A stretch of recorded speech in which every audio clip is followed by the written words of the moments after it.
ఇంకా ఎడమవైపున దొంగ ఇంకా దూచుతున్నాడు యేసుక్రీస్తుని. కానీ ఇతనైతే ఆ మారు మనసు కలిగింది. వెంటనే ఆ మాట వెంటనే పలికాడు. పలకపోతే ఇక పాతాళంకి వెళ్ళిపోతాడు. అండ్ ఏంటంటే కొన్నిసార్లు ఏం జరుగుతుందంటే కంగారు పడాలి. అలా కంగారు పడకపోతే ఆ విలువైన కోల్పోతుంటాం. కొన్నిసార్లు కంగారు పడకపోతేనే మంచిది అనిపిస్తుంది. అలాంటి సందర్భాలు మనం జీవితంలో చాలాసార్లు ఎదుర్కొని ఉంటాం. కొన్నిసార్లు దేవుని పని విషయంలో కంగారు పడాలి. అరే ఈ పని నేను చేయాలి, ఈ పని నాది.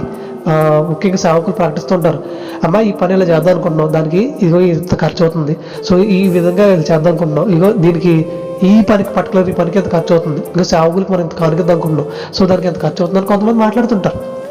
సో సేవకులు మాట్లాడినప్పుడు కొన్నిసార్లు మనకు కంగారు పడి, సార్ ఈ పరిచయం నాకు ఇవ్వండి నేను చేస్తాను, ఈ పరిచయం నాకు ఇవ్వండి మనం చేస్తానని తీసుకునే విధంగా ఉండాలి. అంతేగాని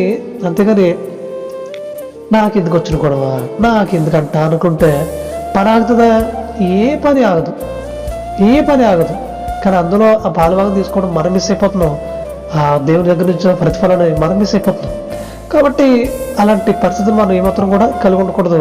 ఇది సిలువలోని దొంగ కంగారు పడి వెంటనే ఆ మాటను చెప్పేశాడు, ప్రభా నీ రాజ్యంలో నన్ను ఒకసారి జ్ఞాపకం చేసుకుంటున్నా, నీ రాజ్యంలోకి వచ్చినప్పుడు అందరికీ అర్థమైంది యేసుక్రీస్తుకి, వీడికి నా విషయంలో ఒక క్లారిటీ వచ్చేసింది, నా క్షమ కూడా అర్థమైంది, నన్ను కూడా క్షమిస్తాడనే ఆలోచన వీడికి అర్థమైంది.